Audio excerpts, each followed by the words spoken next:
আসসালামু আলাইকুম। প্রশ্নে বলা হয়েছে লঞ্চ ও স্রোতের গতিবেগ যথাক্রমে 18 কিলোমিটার ও 6 কিলোমিটার, নদীপথে 48 কিলোমিটার পথ অতিক্রম করে পুনরায় ফিরে আসতে কত সময় লাগবে? লঞ্চ ও স্রোতের গতিবেগ বলা হয়েছে। তাহলে লঞ্চ ও স্রোত সম্পর্কিত অঙ্ক করতে গেলে অবশ্যই সেখানে অনুকূল ও প্রতিকূল একটা অবস্থা চলে আসে। সমাধান আমরা দেখব। সমাধান কি?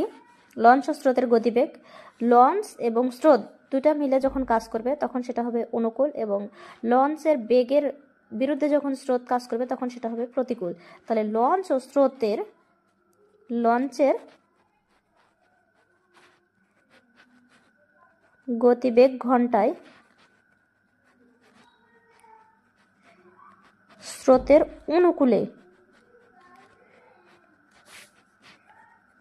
অনুকূলে কত? লঞ্চের বেগ এবং স্রোতের বেগ দুইটা একসাথে কাজ করবে। তাহলে কত হবে? 24 কিলোমিটার পার ঘন্টা। এবং প্রতিকূলে লঞ্চের গতিবেগ ঘন্টায় কত? সমান 18 মাইনাস হচ্ছে 6 কিলোমিটার। তাহলে 18 থেকে 6 বাদ দিলে কত হয়? 12 কিলোমিটার। অনুকূলে কি হবে? 48 কিলোমিটার পথ অতিক্রম করতে সময় লাগে।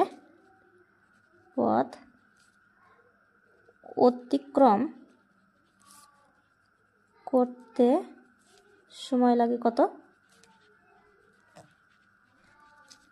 48 মাইনাস হচ্ছে 24 দুগুণ 48, 2 ঘন্টা।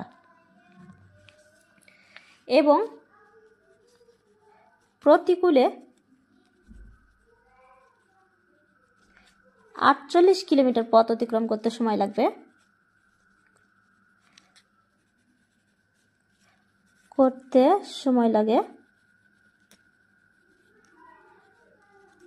48 ভাগ হচ্ছে 12, 4 বারাং 48, অর্থাৎ 4 ঘন্টা।